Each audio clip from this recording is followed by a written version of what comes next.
मैं निकिता राकेश जशवानी एक बार फिर आपके साथ जुड़ी हूँ रायपुर छत्तीसगढ़ से और आप देख रहे हैं हंगामा न्यूज। इस वक्त हम खड़े हैं कलेक्टर गार्डन में, जहां पर शिवसेना की महिला विंग की अध्यक्ष ज्योति सिंह के द्वारा कलेक्टर को एक ज्ञापन सौंपा जा रहा है, जो कि ईवीएम को मुद्दा बना करके दिया जा रहा है। ईवीएम का मुद्दा इस वक्त पूरे देश में चल रहा है, क्योंकि कहना ये आता है कि ईवीएम के द्वारा कहीं ना कहीं वोटों की सेटिंग हो जाती है। मशीन है वो कहीं ना कहीं मिस्टेक कर सकती है, क्योंकि छत्तीसगढ़ में रातों रात सत्ता पलट हुई है। जहां कांग्रेस की जीत नजर आ रही थी, वहीं तुरंत हमें भाजपा जीतती हुई नजर आई है। इसी बात को लेकर के लोगों में आक्रोश है कि कहीं ना कहीं ईवीएम गलत काम कर रही है या गलत तरीके से वोट काउंटिंग कर रही है। इन लोगों का कहना आता है कि बैलेट पेपर जो पहले चल रहा था वही सही था।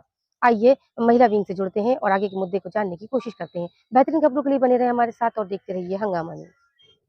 आज महिला शिव सैनिकों के द्वारा में आज राष्ट्रपति जी को हम लोग ने ज्ञापन दे रहे हैं, क्योंकि जो ईवीएम के जो आज ईवीएम जो चुनाव मशीन हुए उनके खिलाफ हम आज राष्ट्रपति जी से कहना चाहेंगे कि आज लगातार जो चुनाव हो रहे हैं उसमें जो मत है वो प्रभावित किए जा रहे हैं, और लगातार प्रभावित होने के कारण कई जो आज आम जनता है वो इस सहमत नहीं है इससे। तो हमारा आज राष्ट्रपति महोदय जी से नम्र निवेदन है कि इस चुनाव को ईवीएम को हटाते हुए बैलेट पेपर पे चुनाव किया जाए। बैलेट पेपर पे चुनाव की मांग तो आप कर रही हैं, जो कि पहले होता भी था, लेकिन कुछ सोच समझ के ही सरकार ने शायद ईवीएम का इस्तेमाल करना शुरू किया होगा। कहीं ना कहीं से जनता को फायदा ही हुआ होगा, लेकिन आप लोग ऐसा क्यों कह रहे हैं? मैडम, मैं आपको बता दूं कि जैसे कि ईवीएम मशीन है, आप एक ये मोबाइल देखते हैं, मोबाइल भी हैक होता है, वैसे ही ईवीएम के बारे में बताया जाए तो ईवीएम भी हैक हो रहा है। आज मैं बता दूं आपको कि 15,000 करीबन केसेस थे, जो 4 चुनाव हुए, 15,000 केसेस हुए हैं, केस गए हैं जो सुप्रीम कोर्ट में, और वकीलों के द्वारा अभी 6 तारीख को भी एक दिन पहले ही सुप्रीम क्या नाम है, जंतर मंतर में धरना प्रदर्शन भी किया गया वकीलों के द्वारा। तो मेरे भी मानना है कि आज मतों का हेरफेर हो रहा है, और आप कुछ ही दिन पहले की न्यूज है, पता चला था कि कुछ ईवीएम यहाँ कहीं कहीं मिले हुए हैं। तो मैं चाहती हूँ कि ईवीएम का झांसा हटाते हुए आज बैलेट पेपर पे चुनाव होने चाहिए, जिससे जनता खुश रहे। अगर ज्ञापन देने के बाद में भी कोई कार्रवाई नहीं होती है और चुनाव फिर भी अगर ईवीएम के द्वारा किया जाता है, तो फिर आपको मैडम, हम महिला शिव सैनिक हैं, लगातार प्रयास कर रहे हैं, और प्रयास के साथ अगर हमारी ये बातें मान ली जाती हैं और मान ली गई तो अच्छा ही होगा। हम ज्यादा प्रेशर तो दे नहीं सकते हैं। ईवीएम का मुद्दा राष्ट्रीय स्तर पर चल रहा है, क्या जी लगता है आपके ज्ञापन से कुछ फर्क पड़ेगा?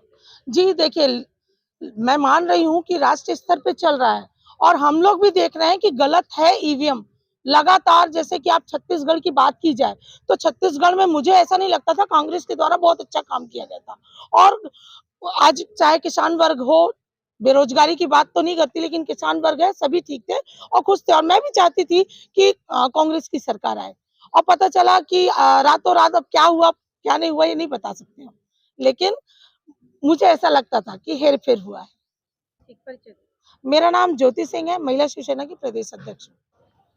आज महिला शिवसेना के द्वारा माननीय राष्ट्रपति महोदय के नाम से कलेक्टर रायपुर के माध्यम से एक ज्ञापन सौंपा जा रहा है।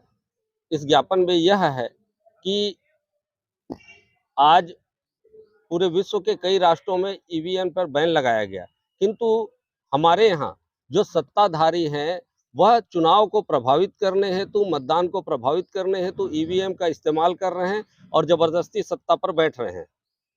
इसके लिए हमारी मांग है कि ईवीएम पर बैन करते हुए आगामी जो भी चुनाव हो वो मतपत्रों के माध्यम से किए जाएं। मैं चंद्रमौली मिश्रा, शिवसेना का प्रदेश महासचिव हूँ, छत्तीसगढ़।